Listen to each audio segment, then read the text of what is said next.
Welcome back, biologists. We are in lecture number 20 on resources and the biosphere. This is really going to be a supplemental lecture. In some ways, it's going to be similar to what you have read in chapter 38, but I'm going to be adding a lot of things here that are not considered in chapter 38, so make sure that you cover this lecture, this video lecture here in its entirety. There will be a lot of questions actually on the final exam from this chapter. Now, what is this chapter really about, or what is this lecture about? It really is human ecology. We're going to be using aspects of ecology that we've covered over the last few weeks and really consider how humans fit into the grand scheme of things. So I'd like to start with this quote by our former president, Teddy Roosevelt, who said, "The nation behaves well if it treats the natural resources as assets which it must turn over to the next generation increased and not impaired in value. Conservation means development as much as it does protection." This is a significant quote, primarily because he's talking about sustainability. And that term, sustainability, really wasn't used back when Teddy Roosevelt was our president, although it is used a lot now, and you have probably heard about it either in the media or is reading newspapers or watching television. So let's talk a little bit more about it and kind of see where we're going from here. A couple of things I want you to recall. Number one, human population growth. We had an entire lecture on this. We are having more babies and fewer deaths because people are living longer. And both of these things in conjunction have led to a rapid increase in human population.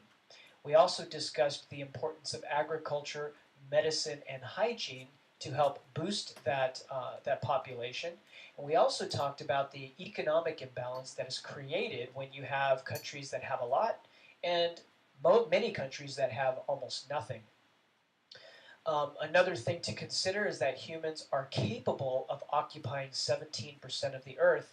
Again, when you take out the fact that the majority of the world is made up of ocean, and also we have polar ice caps, we don't have people living there, that really we're looking at about 17% of the surface of the planet is occupied by humans, and only 4% of that is farmable. That creates a pretty important imbalance there. And also, this is another factor that we're now going to bring in. You already have heard about those first ones. We as a species are relentless consumers. That's all we do. And in the United States, we consume more than any other country on the planet. So this discussion is really going to be about the availability of resources. So, resources. What are resources? These are all of the essential materials that you need to live. You could think of them like food, water, and shelter, very basic things like that, although for us, resources have come to mean a lot more. We're going to break this into two different kinds of categories, though. We have non-renewable resources. These things are finite. You cannot get more of them no matter how much you want. Renewable resources are those that can be replenished, at least if you give them enough time. So here, let's go ahead and kind of look at some examples of renewable resource, let's start with non-renewable resources. Land is a good example of a non-renewable resource because as you consume more of it, it doesn't mean that more of it is being created. Land is finite. It's not growing. Minerals, another good example of a non-renewable resource. No matter how much you want gold, the more gold you pull out of the ground, the less gold there is in the ground. We're not making more gold. So, and that's true of all resources. Copper, tin, antimony, and all of the precious metals that go into making cell phones. All of that stuff is non-renewable. Then there's fossil fuels. We're going to come back to this one and talk about it a little bit more. But fossil fuels are also non-renewable. In fact, it took hundreds of millions of years to make fossil fuels, and once you burn it, that's it. It's not going to be made in your lifetime or in the lifetime of the human species. Now, a good example of, and so by the way, how do you deal with having limited amounts of this stuff? Well, you got to manage it well, right? But eventually, even if you manage it well, it could potentially be used up. Now, renewable resources include things like water. After you use water, water waste ends up getting treated either naturally or unnaturally by humans or by nature, and eventually it evaporates up into the air or into the atmosphere. That gets brought up to the side of a mountain where it essentially rains down as new water.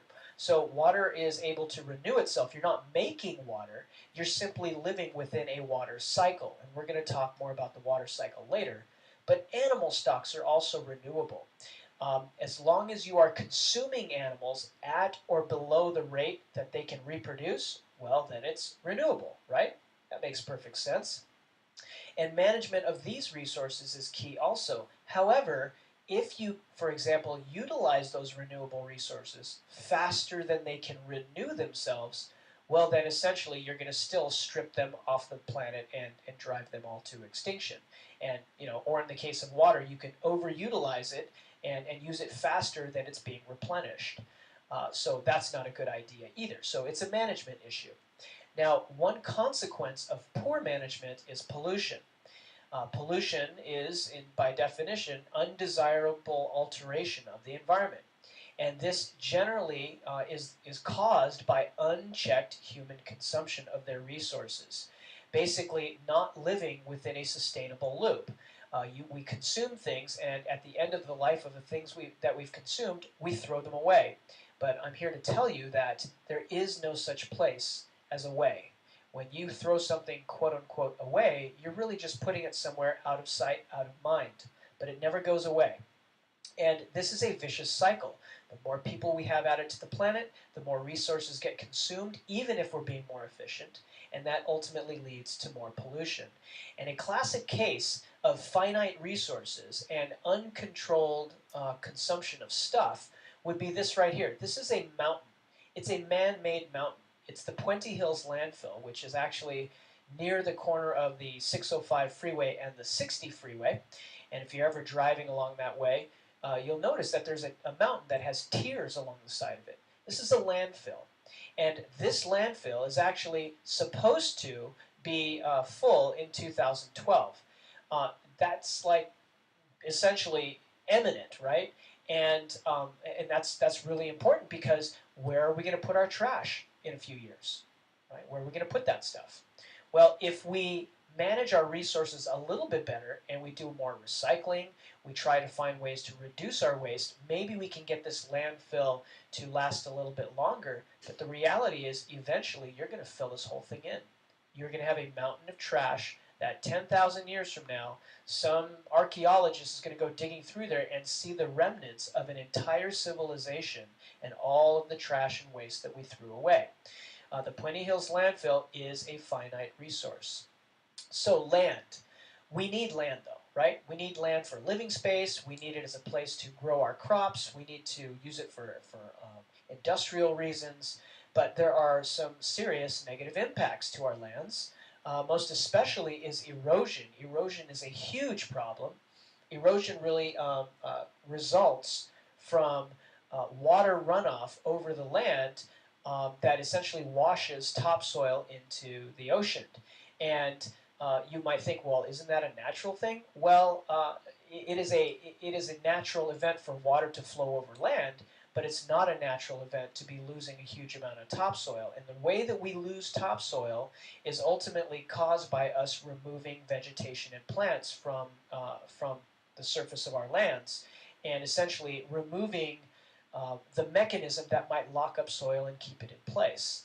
So erosion of our topsoil, but also erosion of our beaches, which I'm going to get into here in a little bit. Now, other things that are really important would be the land surrounding deserts. Okay, deserts we already know are hot and harsh places to survive. But the phenomenon of desertification is also taking place, where essentially the margins of deserts, we are rapidly enhancing those areas becoming deserts themselves. So the desert overall is growing. And when you allow your deserts to grow, you essentially lose huge amounts of biodiversity. And we're going to talk about why it's very important for us to maintain biodiversity. And I want you to think back to the importance of genetic diversity. First of all, back to our genetics lecture. Okay, a couple of other notes on land. 40% of people worldwide actually live within a short distance of the coastline, 60 miles in fact, which means that there's going to be a disproportionate impact on coastal environments. In the United States, I mean, that's even like more than 50% of people live within 50 miles of the coastline. And so this is what is actually enhancing beach erosion, coastal pollution, and watershed issues as well. Another topic we're going to talk about in a little bit. Let's talk about erosion specifically. 70% of beaches worldwide are eroding. They're literally washing out into the ocean. And this is not a good thing, right? Now, how do we enhance this erosion effect? Well, we channelize water is what we do. We take rivers, which normally would meander the closer you get to the coastline, and we build concrete basins around them, and we force the water to flow faster over these areas. We also over-irrigate. We waste a lot of water, and wasting water leads to erosion. The more asphalt and concrete we lay down also increases the rapidity by which water leaves our land and continues to wash stuff out into the ocean. And this is a huge issue for erosion. And you know, the other important thing that kind of leads to further erosion is the elimination of our wetlands. Wetlands are essential for locking up nutrients and for slowing down the water so that not all of that topsoil or not all of the resources that come down with the rivers get washed out into the ocean. It forces that water to slow down. When you eliminate the wetlands, you simply increase the speed that the water is going to flow right into the ocean and carry with it all of that topsoil and all of the beach sand as well. And ultimately, all of this surrounds poor water management. So poor water management is the ultimate culprit to all of this. Now, wetlands in particular, losing your wetlands is really a bad thing. Wetlands serve this purpose of actually conditioning and buffering our watershed. And the picture I'm showing you here is of Newport Beach. This is Newport Harbor down here. Here's the mouth of the harbor. This is Little Corona Beach right down here. And this is Upper Newport Back Bay right over here. So Newport Back Bay. And you know, it's really nice that we have this Newport Back Bay area. For those of you that have ever been kayaking there, it's actually a lot of fun. But the wetland that used to make up this area actually extended all the way out, this whole thing where you now see lots and lots of houses and lots of buildings, and in fact a mall right here. This all used to be a wetland. And so we inherently have reduced the ability of this wetland to slow water down, to remove toxins from the environment, and also of conditioning and keeping our coastlines safe. Now, the city of Newport Beach happens to recognize this problem and are actually doing a lot of things to try and mitigate for that. But historically, Upper Newport Bay, this little fraction up here, was much, much larger. Now, wetland habitat loss has been going on all over the world, but let me show you another example in California. This here is, the picture that you're looking at here is San Francisco Bay. And, you know, California is highly developed along the coastline. 50% of coastal wetlands worldwide are lost. But in California, certain areas have lost up to 90% of their wetland habitat. And in this case, the picture that I'm showing you here is essentially a spawning ground for many of the fishes that you might like to eat if you were to go out fishing. Well, where do the baby fish live? They tend to live in the wetlands. So the babies essentially come into this area. They are raised in this area around the eelgrass or some vegetation that might be in the wetland. And once they grow up large enough, then they can leave to go offshore to be with the adult population. But when you eliminate these areas, you also eliminate the abundance and possibly even the biodiversity of offshore fishes. So there's that connection there, a very important connection. And again, this is San Francisco Bay, and what I'm showing you here in the foreground is San Francisco International Airport. Well, if you're going to build a new airport and you're up in San Francisco, land is so expensive, nobody's going to want to give you their land, no matter how much you want to buy it for, to build a new airport. So instead, well, the fish and the nurseries out here, they don't have lobbying power. So the solution becomes to build the airport actually out on the wetland itself. Just literally create land where there didn't used to be. And in so doing, you end up eliminating a huge amount of wetland habitat. Now, coming back to this coastal erosion issue, you know, because of how we have terraformed the coastline, we have required ourselves to go to these extraordinary measures to control beach erosion, to keep the beaches from essentially getting washed out into the ocean, and then have the swell and the surf directly impacting our coastline. You're actually looking right here in this picture at a coastal development down in Dana Point, which is going to actually be up on the point. This is physically Dana Point, and then this is the city of Dana Point in the background here. So, you know, we end up channelizing all of this water, and we say, hey, yeah, water's precious, but because I've built a city here, when it rains, I need to make it so that that water flows out as fast as possible. We don't even want to save it, which is really kind of a tragic way to do this. So here's the city of Dana Point and some of the issues that they are having to deal with. They now actually are in discussions in building a seawall. They're actually talking about building a wall to try and hold back the ocean. Okay, now how realistic is that? Okay, maybe they'll be able to do it for a year, maybe 5 years, maybe 10, but they're not going to be able to hold back the ocean forever. So essentially what they've done by building this facility here, or by building this new condo homes, or whatever these are going to be, is they've created a requirement, an obligatory upkeep, where you have to pour huge amounts of money constantly just to save the properties that you just sold to people. So not necessarily a great management plan, but again, these estuaries actually solve a lot of problems. A real estate agent might look at this and go, oh, what a waste. You need to be having houses out here, right?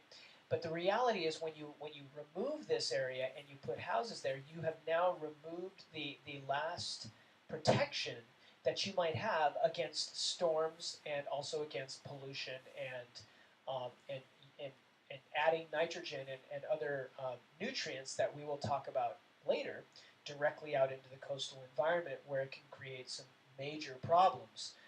So let's now talk about a natural river system, which looks like this, where once the river reaches the ocean, it then begins to meander and slow down and support the growth of this wetland. And then the water that actually flows out is actually rather clean, versus a concrete lined channel.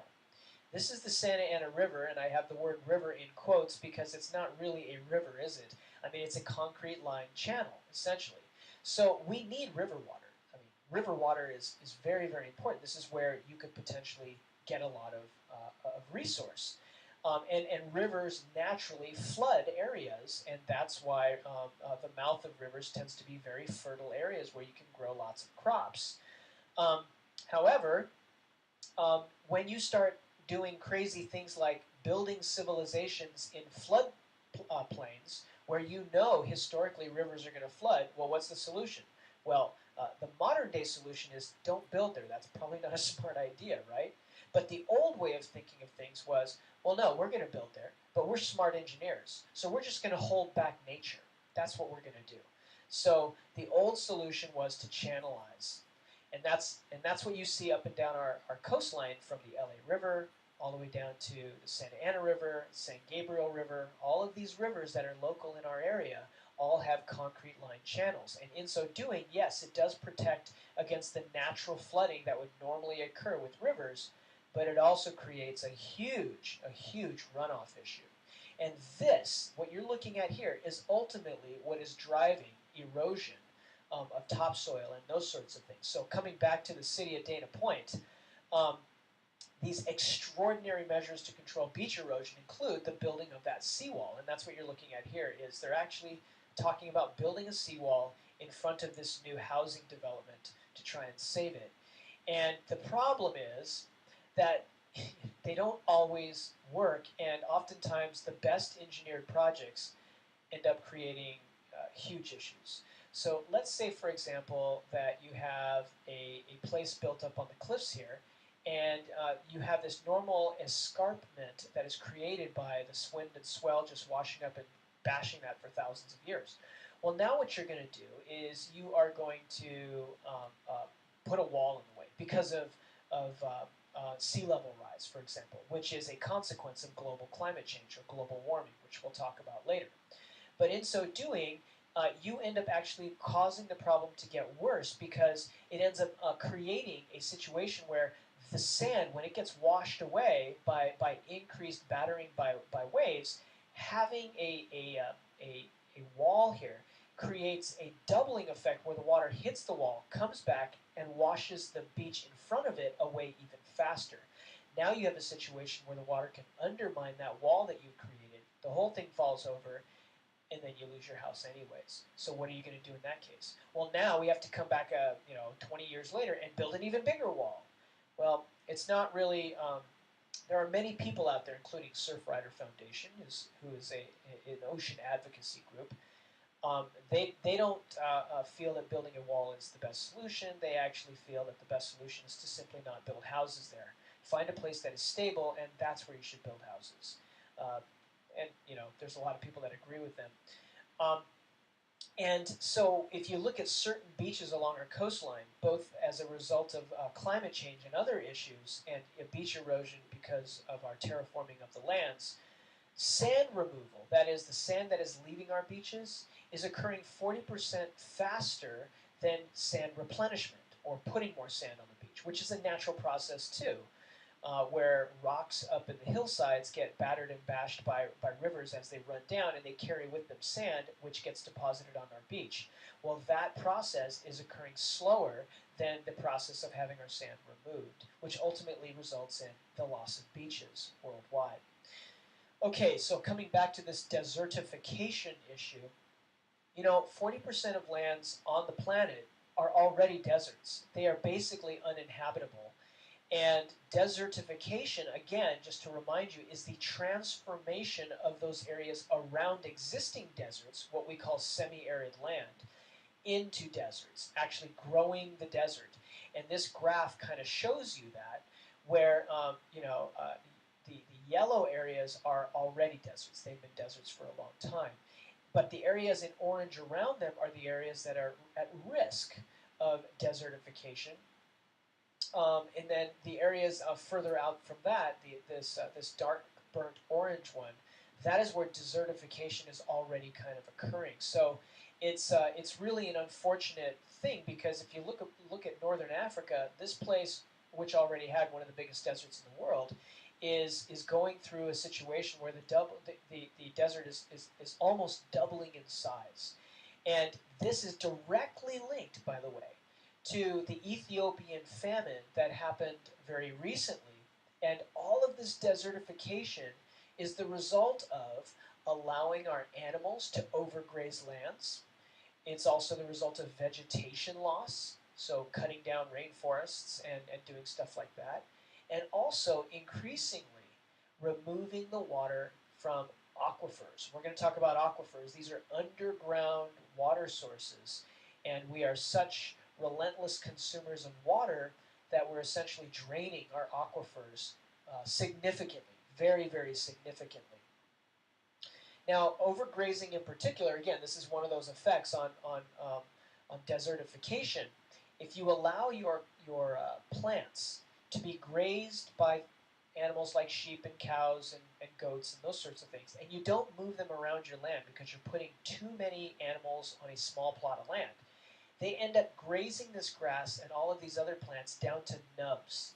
And when you do that, that is not good, because when you cut grass too low, then the root systems end up getting smaller too, proportionally. And when that happens, now there's nothing, or there's a whole lot less, to hold that soil in place. So it is now at risk of greater amounts of erosion. And this is a class trip actually to the country of Kenya, where you see a huge amount of erosion here that is resulting directly from overgrazing of their animals. And The other really important aspect to this, not only do we have desertification, but we also have massive deforestation of some of the oldest forests on the planet. And so this is ultimately tree removal, but for many purposes, not only for building things, but in certain cultures and certain societies, they're still using forest wood for fuel. And there are many that are in favor of that on small scales, but when you do it on large scales, it ends up resulting in a wholesale loss of our forests. And forests do not recover very fast at all. In fact, they aren't even the same from one forest to the next. Let me give you an example of tropical versus temperate forests. We have a forest here in Bali. That's our example of a tropical rainforest. And then we have a forest here in Northern California. That's our temperate example of a rainforest. Both of these are rainforests. And over here in the tropical region, most of the carbon, and we talked about the importance of carbon, right? Carbon is very important for life. Most of that carbon in a tropical setting are locked up in the trees. Not as much proportionally, not as much carbon down in the ground.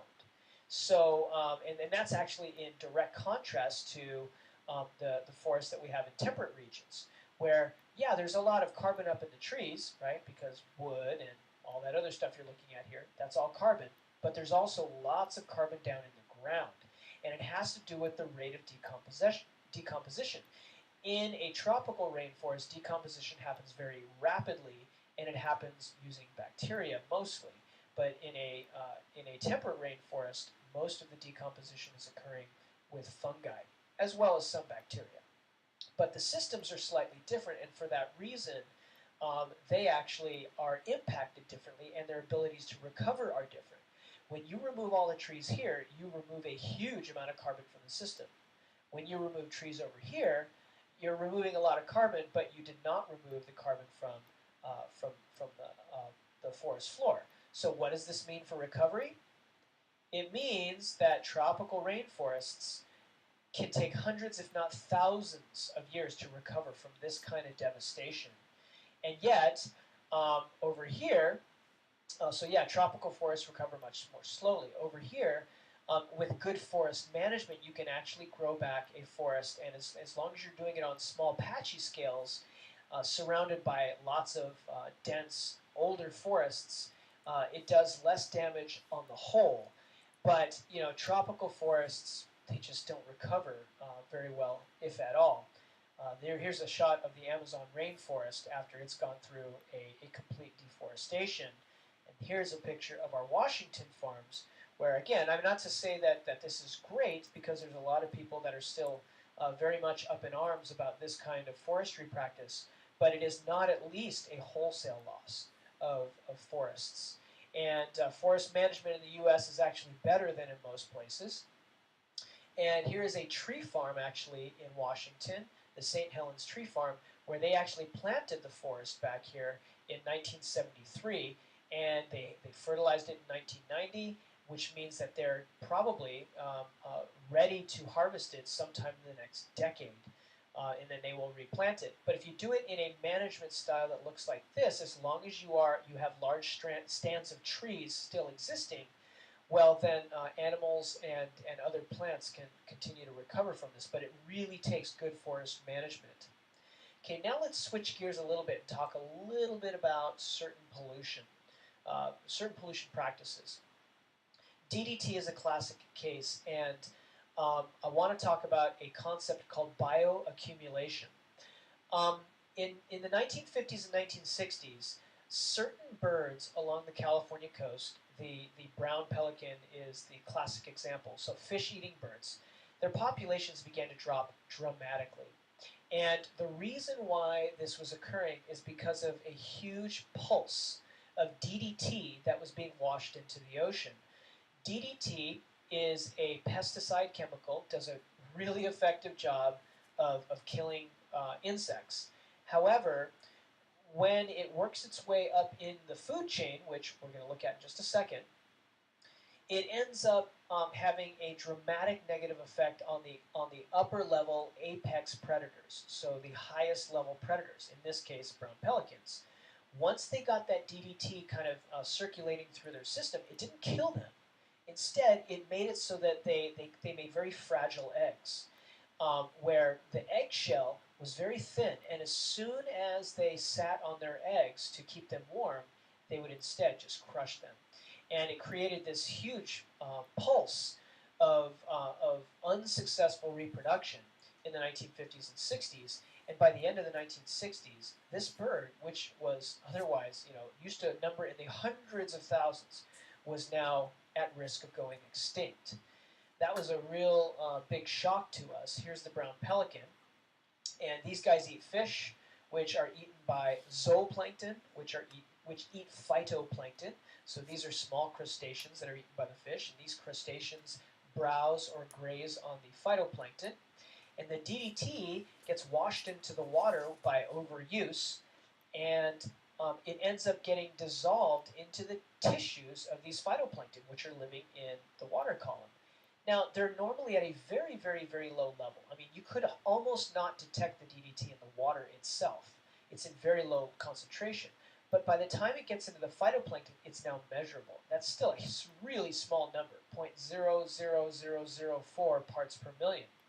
However, this stuff is then eaten by zooplankton, which continue to accumulate this stuff, primarily because DDT is fat soluble. So you don't just pee it out, it actually accumulates in your fat. Now it's up to a much more recognizable number here, 0.23 parts per million. That is much higher than what it was in phytoplankton, and that number is higher than what it is in the background water column. Now, enough of these guys here are eaten by these fish, and they continue to accumulate the DDT into their fat tissues. Now it's up to 2.07 parts per million. Now we're talking about a pretty considerable amount of DDT, and when these guys are eaten by pelicans, pelicans are now showing up with concentrations on average 13.8 parts per million. That's a lot of DDT. That's not enough to kill this animal. Again, it's enough to cause them to not reproduce successfully. Now, this accumulation of a chemical like DDT and having it concentrate its way up the food chain, that is what is known as biomagnification. Okay, so make sure you're familiar with that term. Now, biodiversity loss is this is kind of an indirect way to do it, right? When we were dumping DDT in the water, we weren't doing it thinking that we were going to be killing pelicans. That wasn't, the reason they were doing it. However, there are times when that's exactly what we're doing. There's the poaching illegal wildlife trade, and it is pretty disgusting worldwide how much of this practice still takes place, where organisms that are already on the brink of extinction, where essentially their genetic distinction, their diversity in their DNA, it could potentially be wiped out by us, is pretty unfortunate. And many of these organisms are either endangered or in some cases are rare plants. We do this with plants too. And even those that get sold to zoos for unscrupulous zoos, I'm not talking necessarily about the Santa Ana Zoo or the LA Zoo, but other zoos around the world that really don't care about where their animals come from. They're happy to pay a poacher to provide them an animal. Well, 2/3 of the animals that are in transit to a potential zoo or a private holder, they end up dying in transit. And once you remove these guys from the wild, they are no longer contributing their DNA to the future population. Now, this is very much illegal in most parts of the world, and yet, I mean, look at the amount of money: $1.1 million per hour. Now, that's a huge amount of money for people that might be poor, let's say. I mean, here's an opportunity for them to get rich quick and provide for their family, and yet they are essentially raping and pillaging their own environment. And this might be a few $1,000s here in this one instant, but it means that the future will never have these animals, and you've essentially squandered biodiversity needlessly. This animal right here is a black rhinoceros that has had its horns cut off after it was shot and killed. It then had its horns sawed off. Why? Was anybody going to eat this? No. Turns out there are certain cultures that think of rhinoceros horns, if you were to pulverize them and put them into a drink and actually drink it, somehow that's going to increase your virility, and that is makes you more attractive to the opposite sex and have a better shot of making babies. Well, that's an old wives' tale, and there is no scientific basis to that whatsoever. In fact, the only for sure outcome of this is that an animal had to die needlessly. So let's continue on now to something equally bad, the loss of biodiversity due to habitat destruction. Of all of the reasons or that lead to biodiversity loss, habitat destruction is ultimately probably number one. This is where we essentially clear whole forests, or in some cases clear whole coral reefs, for the purpose of using it either as building material in the case of coral reefs, or grazing space for cows in the case of destroying a rainforest. But that destruction ultimately results in a huge loss in biodiversity. And the other thing that results in this is the actual bushmeat trade of consuming wild animals instead of farm-raised animals, um, actively preying on forest species, and this is called the bushmeat trade. There is 1 million, 1 million tons per year just in Central Africa, and this is essentially equivalent to the consumption of 4 million cows. The difference being that cows are bred for the purpose of being eaten. There's lots of environmental problems with cows, don't get me wrong, but these animals are at least bred to be eaten, whereas the bushmeat trade, there is no breeding of these animals for food. They simply are removed from the wild. Their genetic distinction is now no longer there, and they are consumed. So now, when you drop a population down to a very small level, I want you to remember this. What are you losing? I want you to think back to like the founder effect. We talked about the founder effect, or of the bottleneck effect. In these cases, you end up losing a huge amount of genetic diversity. And um, this is a problem because even when populations recover, it means that they still have low genetic diversity. And I want you to think about that for a second. If we were sitting in a room with 1,000 people and all of us had different eye colors, so let's say half the people of that 1,000 had brown eyes, but there were a lot of people that also had green eyes, blue eyes, hazel eyes, etc. And we had this nice mix of eye colors. If that 1,000 individuals was randomly reduced down to only 10 individuals, well, it is very likely that you will have lost a lot of the genetic diversity. Maybe just by random chance, you now don't have any more blue-eyed individuals. Maybe you don't have any green-eyed individuals. And in fact, the 10 survivors were all only brown-eyed people, just by random chance. Well, now, even if you were to take those 10 people and grow them back up to a population of 1,000, that population of 1,000 only has the genetic distinction of the 10 individuals that gave rise to them. And that is precisely what is happening with the species that you see here. Not my daughter. That's my daughter over there. I'm referring to these guys over here. These are elephant seals. And elephant seals have a very low amount of genetic diversity because they were actually killed by sealers and whalers until their numbers were down to under 30.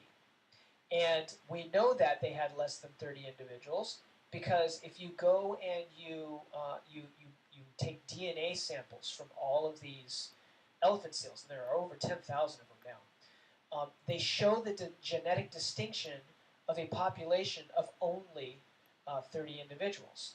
And that's frightening because even though numerically they have a lot, they still, as a population, are at risk of going extinct.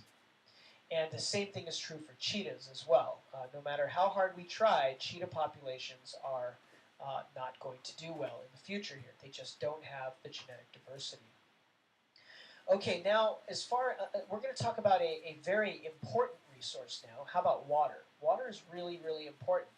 And we use lots and lots of water. We use water far more aggressively than we should. and it is not replenishing itself like it should be, or to keep up with our demand. Um, and there are lots of impacts with water, but I'm just going to run through some of them, and then we're going to talk about our own personal uses of water. But there are huge impacts of dams, and this is usually how we store water. As it's running down rivers, we stop the river up a little bit to try and hold on to that water a little bit longer and have control over it. But this ultimately disrupts the natural flow of rivers, and I want you to think about this in conjunction with the coastal erosion stuff that we discussed just a few slides back. It ends up causing the wetlands, it puts an added stress on the wetlands and estuaries down at the end of the river, where they are much drier, and biodiversity ends up dropping, and species get stressed out even more as a result of this. Agricultural runoff affects this, where chemicals that are in our agricultural fields end up running off into um, uh, into the rivers, and then it ends up introducing lots of toxins into our water. And also, remember, we had mentioned that the creation of beaches by beach sand being deposited on beaches um, is is not keeping up with the removal of sand. And part of that process is driven by the presence of these dams. Because the dams are there, it actually prevents much needed sand from making its way all the way down to the beaches like it normally would. And one of the consequences of this, especially when you start consuming groundwater, is subsidence. And subsidence is an interesting thing. You see, there is water underground. There's always going to be water underneath you. However, it's how deep is that water. And when you're close to the ocean, you've got seawater out here, and then under land you've got fresh water here. And normally you have this zone where the water actually meets, and they don't really mix because there's rock and cobble and soil all in here. Well, when you start withdrawing your fresh water um, faster than it can replenish itself into groundwater, that is the water that's underground, you end up getting seawater intruding into where you would normally be drawing up your water. This is called saltwater intrusion, and this is occurring in a lot of communities along our coastline, where if you were to take a drill and drill down into the ground to try and suck up water from underneath you to drink, it would taste salty because the ocean has now inundated underneath the land and has invaded your groundwater source. That's not good. And deeper than the groundwater is essentially that stuff that is soaked into our ground and is beneath our feet. But if you go down even deeper than that, down into the bedrock and the water that is percolated down there, then you're entering the aquifers. Aquifers are usually much deeper, and these do not take but years or 10 years to replenish. They take hundreds of thousands of years to replenish. And therefore, when you use this stuff up rapidly, it's not going to recover itself. And the High Plains Aquifer is a good example of that. That's in the central part of our nation. It is already 50% depleted. And that's kind of frightening. In places like India that has a huge growing population, this is going to be a real game changer. In fact, for many countries it is. In 1950, they had 100,000 pumps in the ground, actually just drawing water like crazy, just pulling out that groundwater and also the aquifer water. Today, there's 20 million pumps. 20 million pumps. What kind of an effect do you think 20 million pumps is going to have on aquifer resources for future generations in India? It's very frightening. So water conservation is really the only way around this. We need to find a way to consume water at least the same rate as the water is replenishing itself. And we will talk about some solutions for that in a little bit. But I wanted to now talk about development and what this means for water resources. Let's say that you own this, okay? And let's say it's like 1850. So let's go back 150 years ago or so, 160, 170 years ago. And here is a plot of land. It's like 10 square miles. And you notice that it's kind of chaparral. There's a lot of low-lying grass. You got some, coastal oaks and hickory trees, and maybe you even have some sycamores and stuff like that. But it's mostly dry. And let's say you have some cows and horses, and you send them up there, and your cows and horses are eating on here, right? A little bit. Now, wouldn't it be a good idea for you to take a big garden hose and water your 10 square miles of land to create more grass for your cows? Well, no. I think a lot of you actually see the faultiness in that argument. You can't do that. First of all, in 1850, there are no hoses out there for you to water land like that. Besides, a cowboy would think that was totally stupid. That's a really poor way to manage your land. The grasses that are growing here have evolved over millions of years to survive on 13 inches of rainwater a year. Why? Because it only rains 13 inches on average in Southern California. And you're not going to grow something that requires more water than that because there's no water to be had, right? So what about this? Let's say that it's now not 1850, it's now 1950. And in 1950, the recipients of this land, let's say it's like the great-grandchildren of the original purchaser, they get this land. Well, they weren't cowboys when they grew up. They lived in a city far away, and they're coming back to their land over here like, you know what? What's a good way to use this land over here? Let's go ahead and sell half of our land. And when we sell it, we're going to let the developer build houses. Now, our ancestors thought it was stupid to have to apply water to this area here where the plants and the animals have figured out how to live on 13 inches of rainwater. But that's precisely what a developer does. They essentially remove all of the trees and instead replace it with asphalt, concrete, tiled roofs, and green grass. Now, that green grass has not figured out how to survive on 13 inches of rainwater a year. In fact, it needs about 50 to 60 inches of rain a year. Okay, we're going to come back to that. Meanwhile, your streets, your curbs, your gutters, your roof, all of this is designed to take any rainwater, that 13 inches that would normally fall, and get it off the land as fast as possible and put it out in the ocean. Don't even let it soak into the ground. So by developing it this way, not only do you create a water demand where there didn't used to be one, but you also take that 13 inches that normally would fall in a year and get rid of most of it by shoveling it out into the ocean. This problem only gets worse as this land is then handed on to the next family recipient. This is absolutely insane. It is a poor use of an area that has evolved over millions of years, or at least hundreds of thousands of years, to deal with only 13 inches of rainwater. So what about rainwater? Or what about water in general? Where does your water come from? Does anybody know where their water comes from? I know some of you are like, it comes from the tap. Okay, yeah, it comes from the tap. But it comes from way beyond that, doesn't it, right? In fact, your water comes to you from the Sierra Nevada snowpack. That's one of them. Okay, so it comes from the mountains. And it also comes from the Colorado River, which also comes from snowpack, but from even further up. Here's the Colorado River as it runs through Arizona and the Grand Canyon. And the water from central and northern California, the Sierra Nevada snowpack, comes to you via the Los Angeles Aqueduct.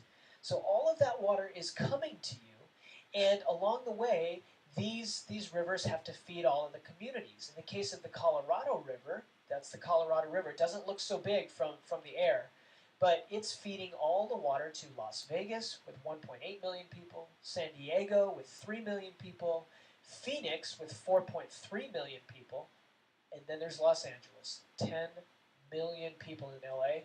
That's just the city of LA, so it doesn't even include the areas around that, like Orange County. So these are huge numbers of people that get all their water here from either this source here, the Colorado River, or in our case, the Sierra Nevadas. And this is a huge burden to the ecology of this river.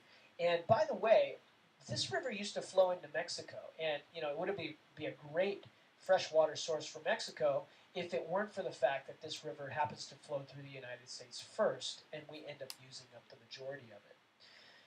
Okay, here's Southern California. Take a look at it. What do you see? This is a satellite image. What you should see is lots and lots of desert. We live in the northern reaches of the Sonora Desert, which extends down into Baja. And we get our water resources from the Colorado River, which is right over here, and also from the Los Angeles Aqueduct, which comes down this way, right over here.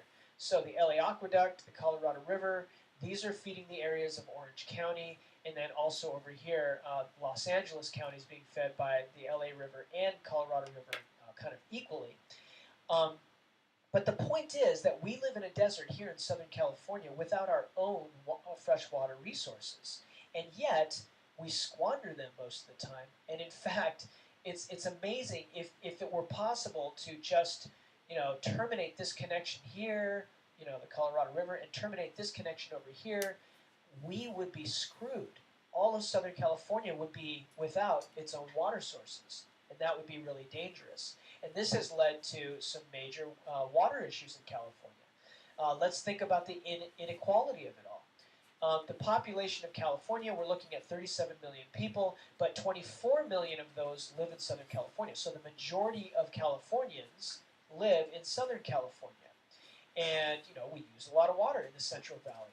We're the #1 crop producer in the U.S. with $31.8 billion worth of revenue converted annually. Now, this means that 2/3 of the water, though, that is in Northern California is going disproportionately to Southern California. 2/3 of the demand is in Southern California.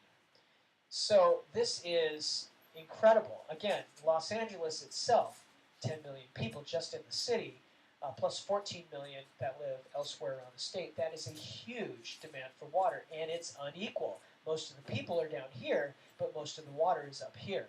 So we end up trucking it down to us, and a lot of people in Central and Northern California are very upset about this, especially when you consider how it is that we use our water.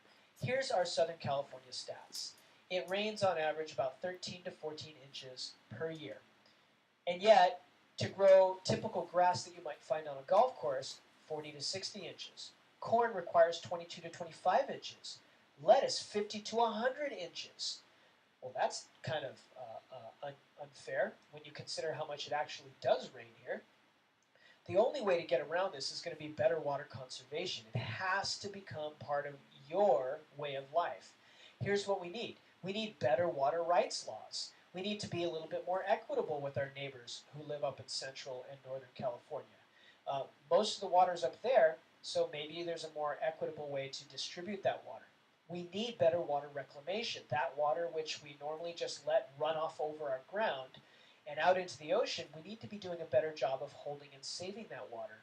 We need to educate people here in California to realize that water is precious and you shouldn't be wasting it. And we also need a more realistic cost structure, where instead of subsidizing our water to give all of the people in Southern California this false impression that water is cheap, in fact, it's not. It's far more expensive than what you actually pay. We need a more realistic cost structure because that might actually encourage people to do more water saving. So hopefully days like this, where this old guy here is essentially washing the sidewalk with water, absolutely idiotic use of water. I think what it's going to take is a younger person, like maybe this guy, to give him his broom. So maybe we should be using a little elbow grease instead of wasting all of that water. So where does commercial grass come from? Do you guys know where commercial grass comes from? Okay, well, it doesn't come from Southern California. If you want to grow grassy fields like this, you have to get your grass from Oregon. Oregon, the Central Valley here, Willamette Valley in Oregon is actually where most of the commercial grass seed in the world comes from. You're all the way down here south of Los Angeles, right about there. And so let me ask you, do they water their grass in Oregon? Well, nowhere near as much as they do in Southern California, I'll tell you that. You see, in Oregon, it actually rains on average 43 inches per year. In other words, the grass that is living up there in the Willamette Valley is surviving on the amount of water that it has evolved to use. So let's say you take some of that Oregon grass seed and you want to grow it down here in Southern California. You essentially have to trick the grass into thinking it's still in Oregon. All right, how do you trick the grass into thinking it's in Oregon? Yeah, that's right. You have to water the heck out of it. So, grass is not the wisest thing to be using in Southern California. It looks beautiful only because somebody told you that green grass is beautiful. In fact, you should be thinking differently. Southern California is not Oregon. We get less than a third of Oregon's rainfall, and yet we still have beautiful hillsides and beautiful flowers and that sort of thing. So we really should be thinking again whether we want something like this, for example. Do we really need grass in a desert? No, we don't need grass in a desert. In fact, it is stupid to grow grass in a desert. It is a waste of water. There are other ways to do it. If you're living in a desert, like this person right here, this is my grandfather's front yard. He lives in Arizona, and he's more realistic about the fact that they don't have a lot of water out there. So maybe Southern Californians should also consider a more appropriate front yard. We don't necessarily have to have this, but we certainly could have front gardens like this. Using California natives and drought-resistant plants is a much better way to go, because ultimately these plants here do not need nearly as much water. Now, this is using water to spray it on plants. Do the plants really care about what kind of water you put on them? What if you put like really good Sierra snowpack snowmelt on them? Would they like that any better than if you were to let's say use the water that came out of your dishwasher? Would the plants care about that? The answer is no. Your plants don't care. Um, and so what we've seen cropping up all over the country are these gray water recovery systems. Gray water is water that has been used once. We're not talking about toilet water here, so that's called black water. And we are not talking about black water. That needs to get treated in a very different way. Gray water is stuff that comes out of your sink, out of your washing machine, out of your dishwasher, and even out of your shower. These sorts of things can be collected, and they use those. In this case, this is the back of a restaurant in San Luis Obispo. They use this to water the garden behind the restaurant where they grow the strawberries and other things that they feed back to their customers. So this is a really good, efficient use of water. Use that water twice. Now I have a video up on the course website on gray water recovery, so you should check out that video. Very, very important. Okay, we're going to end it here, and this lecture is going to continue with a second lecture to be followed up. So I'll see you all